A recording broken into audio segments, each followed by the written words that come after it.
Hello students, greetings from Dr. S.R. Dandavte. I welcome you to the module number 13 of week 3 for the course Laser and Inimitable Source. In the present module, we are going to discuss about optical fiber communication system. At the end of this lecture, learners will be able to understand optical fiber communication system. In this module, we will discuss about structure of optical fibers, ray optics, types of optical fibers, advantages of optical fiber telecommunication system over coaxial cables, and optical fiber communication system with the help of block diagram. Basically, optical fiber is a dielectric waveguide medium. The material used in the fabrication of optical fiber is dielectric like glass or plastic. It is used as a waveguide, that means the signal which is to be passed through the optical fiber is being guided by optical fiber. So optical fibers are used for the transportation of the light. Optical fibers are very thin and elongated structures. It has circular cross section and are so designed that light waves are guided by it along its length. The structure of the optical fiber is like this. Mainly it has two parts, that is core and cladding. The innermost part of the optical fiber is called as core and it is surrounded by cladding. See in this next diagram, you can see both core cladding are circular in cross section. This is core and the next is cladding. So in this diagram, it is shown that this core and cladding are made up of glass. And in order to provide additional protection or in order to protect it from external or environmental conditions, the core and cladding sections are covered by plastic jacket. In general, the diameter of the core is very small, of the order of 12 to 15 micrometers, whereas the diameter of cladding is up to 400 micrometers. The principle on which optical fibers works is total internal reflection. We shall discuss about this total internal reflection in coming slides. As shown in this diagram, see when the light is launched through optical fiber, particularly in the core section, then it undergoes total internal reflection and the signal is communicated. Core has greater refractive index than cladding. During the fabrication of the fiber, care is so taken that this central part, core, will have greater refractive index than surrounding section, that is cladding. When the signal is communicated through optical fiber, there may be little loss of the signal because of the material itself. However, the major part of the signal is communicated through the optical fiber from one end to other end. The total internal reflection concept can be well understood with the help of ray optics. So let us see. As shown in this diagram, we have two media. This is one medium and this is another medium. This medium has refractive index N1 which is greater than the surrounding medium, that is N2. That is, this medium is denser than surrounding medium, just like as glass and air in general. However, in the present case of optical fiber, there is no air. So we can compare it like this is core and this is cladding. So here, when light passes through this denser medium, making angle of incidence as θ1, then we know that some part will be reflected and some part will be refracted, making angles θ1 as angle of reflection and θ2 as angle of refraction. As from denser to rarer medium light passes, it bends slightly away from the normal. See, this is the path followed by incident ray, and after reflection it bends away from the normal. Now, if the angle of incidence is increased, what will happen? Due to increase in the angle of incidence, this refracted ray will travel towards the boundary, towards the interface between this denser and rarer medium. And at a particular stage, see in this diagram, here it has a greater angle of incidence. So at particular angle of incidence, say theta c, this refracted ray travels along the interface and this angle of incidence is called as critical angle theta c. Now if angle of incidence is made greater than the critical angle, see in this diagram, this is theta c and this is theta 1 as angle of incidence. Now if angle of incidence is greater than theta c, then entire light passes through the same medium. That is what called as total internal reflection. So this way, in order to have total internal reflection, the two conditions must be fulfilled. First is, the medium through which total internal reflection is to be achieved should have greater refractive index than next medium. That is, say core is having greater refractive index than cladding, and second condition is angle of incidence should be greater than critical angle. So this way, based on total internal reflection, the signal is communicated through optical fibers. Depending upon the number of signals communicated by optical fibers, they are divided into two types. Also, there are two types of optical fibers depending upon the variation in the refractive index from core to cladding. The first way is the number of signals. Here we can see in the first diagram only one signal is being communicated through optical fiber because the size of the core is small and it can transmit single signal, and this is called as single mode or mono mode optical fiber. Whereas in the second case, many signals can be communicated through optical fiber at a time because the size of the core is comparatively larger, and such fibers are called as multimode optical fibers. So this is one way to classify the optical fibers. According to another method, there is change in the refractive index from core to cladding.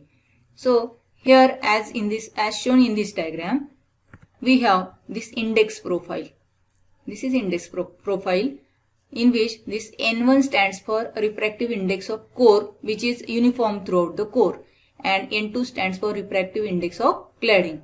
And we know that N1 is greater than N2. But whenever we consider the refractive index of core, it is constant, and as and when we move towards the boundary, there is sudden decrease in the refractive index at boundary. So this sudden change in the refractive index makes this index profile just like as a step. See, look at this diagram. Step-like structure is created for index profile, and therefore these fibers are called as step index fibers. And in this diagram, we have shown multimode step index fiber. That means basically it is step index. Due to step index, when the signal passes through it, it goes in the form of zigzag lines like this. And as it is multimode, many signals are being communicated by the fiber. So this is one type of fiber as step index fiber. The another type is graded index fiber. It is called graded index in which the change in the refractive index from core to cladding is gradual. It slowly decreases. The refractive index is maximum at the center of the core and it gradually decreases towards the boundary. Look at this index profile. This is index profile. So this gradual change in the refractive index from core towards cladding results into helical path of the signals, light rays. So instead of zigzag like in step index, here it follows helical path. And due to this, these graded index fibers are highly applicable because it takes comparatively less time to communicate the signal. There are several advantages of optical fibers over coaxial system. In communication system, optical fibers functions as a channel. That is, it acts as a medium between transmitter and receiver. So what are these advantages? This offers safety. As optical fibers are made up of dielectric material, it does not carry electric signals and hence it provides safety. It has comparatively low cost because optical fibers are made up of the materials like glass. Its lifetime is comparatively very large. It is easy in maintenance.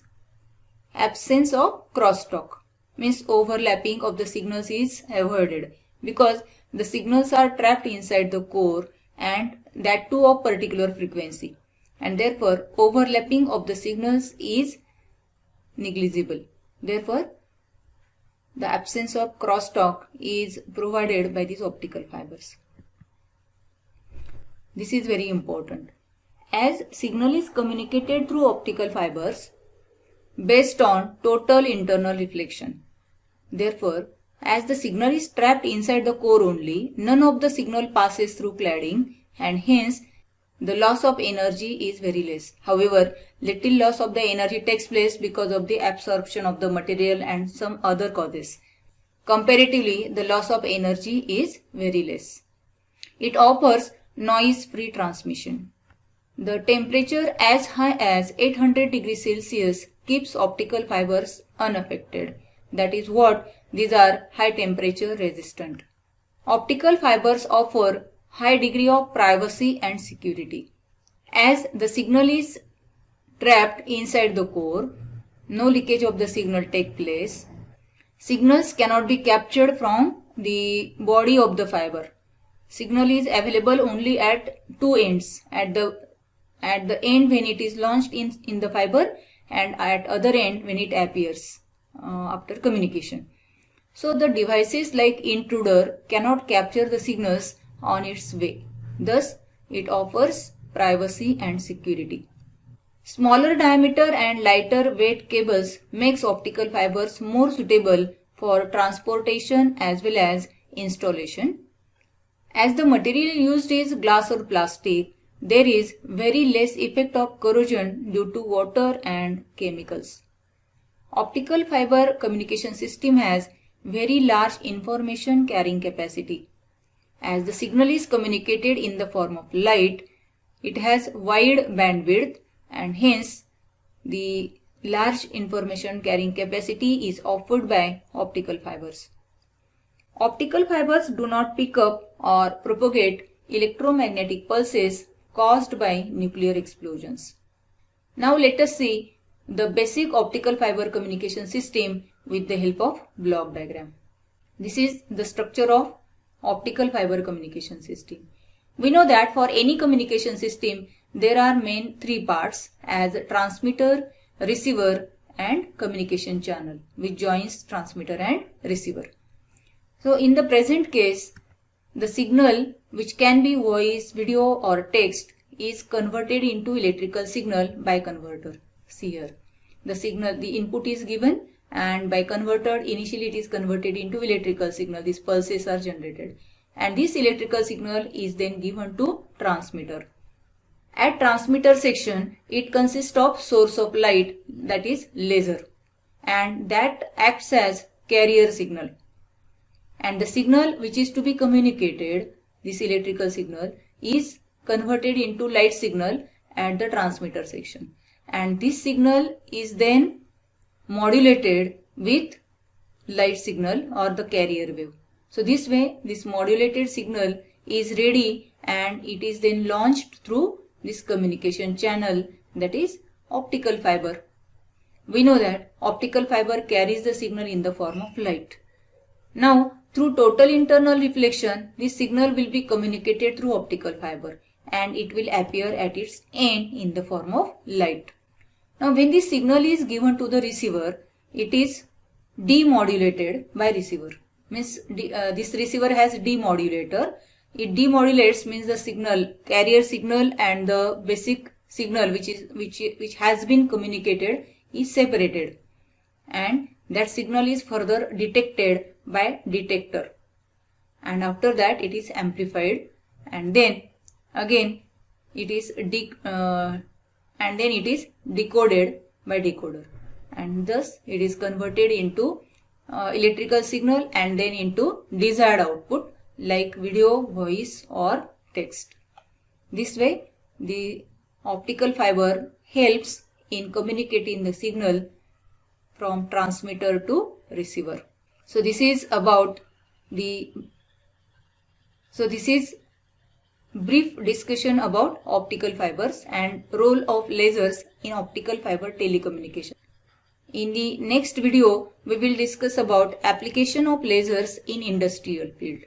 Wish you happy learning. Thank you.